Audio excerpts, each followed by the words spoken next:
వాళ్ళ దాసోహం అంటే వాళ్ళ వ్యాపారాలు పెంచుకునే ప్రయత్నం చేస్తున్నారు, వాళ్ళ ఆస్తులు పెంచుకునే ప్రయత్నం చేస్తున్నారు. ఇలా పాత బస్తులు ఉన్న ముస్లింస్ ఆస్తులు పెరిగినాయా? మీ బతుకులు బాగుపడ్డాయా? మీ పిల్లలకు ఉద్యోగాలు వచ్చినాయా? మీకు ఇండ్లు వచ్చినాయా? మీ గల్లీలో రోడ్లు ఉన్నాయా? మీకు లైట్లు వచ్చినాయా? మీకు వాటర్ సప్లై ఉన్నాయా? ఏం లేవు. అక్కడ ఏం లేవు. సపరేట్ రాజ్యం మీద ఏమేం పాటాడు? ముగ్గురు త్రిపులేని పోయినా వాళ్ళకు ట్యాక్స్ చాలా నేరు. కరెంటు బిల్లు కట్టిన అడుగుతుంది దాడులే, నల్లా బిల్లు అడుగుతుంది దాడే, ఇంటి పని అడుగుతుంది దాడే. పన్నులు మేం కట్టాలి, పైసలు వాళ్ళకు. అది నేను అప్పీల్ చేస్తున్నా. 27 ఇలా 18 క్యాబినెట్ మీటింగ్లు అయితే ఏ ఒక్క రోజులో క్యాబినెట్లో, నిన్న కూడా క్యాబినెట్లో 2500 మహిళలకు ఇస్తానియలే. హైదరాబాద్లో ఎంతమంది 2000 మహిళలు ఇచ్చారు? 4 రూపాయలు ఆసరా పెన్షన్ ఇస్తున్నారు మహిళలకు, ఆ తాతమ్మలకు. దాని గురించి చర్చ లేదు. రైతు భరోసా ఇస్తున్నారు, రైతులు ఎదురుస్తున్నారు, దాని గురించి చర్చ లేదు. ఉద్యోగాలు ఇస్తున్నారు, దాని గురించి చర్చ లేదు. ఇలా 5 డిఎల్ ఇవ్వాలి ఉద్యోగస్తులకు, దాని గురించి చర్చ లేదు. పిఆర్సీ ఇంతవరకు అమలు చేస్తలేరు, దాని గురించి చర్చ లేదు. పదవీ విరమణ పొందిన ముస్లింలు వచ్చి మా పైసలు మాకి చచ్చిపోయేటట్టు ఉన్నామని చెప్పి 61 మంది చచ్చిపోయారు ఇప్పటికి. వాళ్ళ పైసలు వాళ్ళకి ఇవ్వడానికి పైసలు లేవట. కానీ ముఖ్యమంత్రి శిక్షణ తరగతులు ఏమి ఇవ్వాలి? అనే దేశం కోసం పనిచేయండి, సమాజం కోసం పనిచేయండి, ప్రజలకు సేవ అని చెప్పే ముఖ్యమంత్రి కాదట. 1000 కోట్ల కార్యకర్తలు అందరూ కలిసి డూప్లికేట్ గాంధీ కుటుంబానికి ఇవ్వాలట. రాష్ట్ర ముఖ్యమంత్రి మూటలు మోయడానికే ఉన్నాడు ఢిల్లీకి. మరి ఆ 1000 కోట్లు ఇలా పెన్షన్, ఇలా రిటైర్మెంట్ అయినటువంటి వాళ్ళ పదవి విరమణ పోయి ఉద్యోగస్తులు దిగలేకపోతున్నారు. 1000 కోట్లు అడిగేచ్చు కదా, మీ కార్యకర్తలు అంతా అడిగేచ్చు ప్రభుత్వం మీదే. హైదరాబాద్కి వస్తే వాళ్ళ ముసలి చూడ కూడా కాళ్ళు లేవు, వాళ్ళకు అవస్థలు ఉన్నారు. గురవర గుంజుకపోయి అరెస్ట్ చేసిన వాళ్ళకు మా పైసలు మాకు ఇవ్వమంటున్నారు. నేనేమంటాడు? ప్రమాద భీమా అట. బతికినోడికి పైసలు ఇవ్వడట, వాళ్ళ పైసలు వాళ్ళకు. చచ్చిపోయాక ప్రమాద భీమా ఇస్తాడట. బతుకుంటే పరిహారం, చచ్చిపోతే సంతాపం. ఈ ప్రభుత్వ పాలసీ.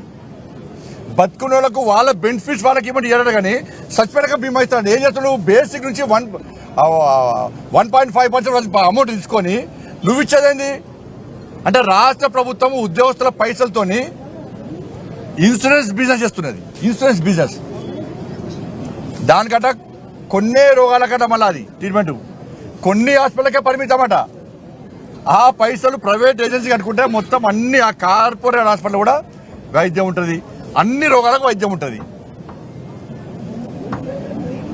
నువ్వు ఇచ్చేదేంది? వాళ్ళ టీవీలలో పేపర్లలో మొత్తం బీమా బీమా బీమా. బతికినోనికి ఫస్ట్ వాళ్ళ పైసలు వాళ్ళకి, పోలీసు వాళ్ళకి ఇస్తాడు బీమా వాళ్ళకు. ఒక్క నిమ్స్ హాస్పిటల్ ట్రీట్మెంట్ వాళ్ళకు, ఒక్క నిమ్స్ హాస్పిటల్ ట్రీట్మెంట్ వాళ్ళకు నెలకు వాళ్ళకి 1000 రూపాయలు కంటిస్తారు వాళ్ళకి.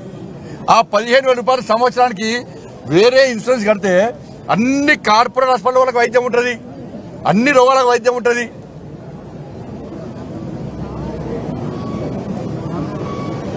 ఒకటి 6 గ్యారెంటీల మీద 18 సార్ల క్యాబినెట్ జరిగితే ఏ ఒక్క క్యాబినెట్ లో కనీసం చర్చ జరగలేదు. అందుకే జిహెచ్ఎంసీ ఎన్నికల్లో మా రామచంద్ర గారి నేతృత్వంలో అందరం పనిచేస్తాం. నేను జిహెచ్ఎంసీ భాగ్యనగర్ ప్రజలకు అప్పీల్ చేస్తున్నా. మీరు పోయినసారి ఎన్నికల్లో ఎటువంటి జాగృతమైనో అభివృద్ధి చేయడం మా బాధ్యత. చేస్తున్నది నరేంద్ర మోడీ ప్రభుత్వం. అభివృద్ధి మా నినాదం, హిందుత్వమే మా అజెండా. 100% ఈ భాగ్యనగర్లో సమాజాన్ని జాగృతం చేస్తాం. ఇలా ముస్లిం మహిళలకు అప్పీల్ చేస్తున్నా. ఇలా మీకు రక్షణ ఉండాలంటే ఇలా భారతీయ జనతా పార్టీ ఈ 3 కార్పొరేషన్లో కాషాయ జెండా రెపరెపలు ఆడించాలి. అప్పుడే ఈ భాగ్యనగర్ కాపాడబడుతుంది. లేకుంటే ఇదే విధంగా దాడులు జరుగుతాయి. నేను మళ్ళీ చెప్తున్నా, బాన్సువాడలో అరెస్టులు ఆపండి. బాన్సువాడలో అరెస్టులు ఆపకుంటే ఆ ఆజ్యం తెలంగాణ మొత్తం వ్యాపించే ప్రమాదం ఉంది. మేము చట్టాన్ని కాపాడాలని మేమంటున్నాం, శాంతి భద్రతలు కాపాడాలని మేము అంటున్నాం, చట్టానికి అనుగుణంగా వివరించే వ్యక్తులు మేము.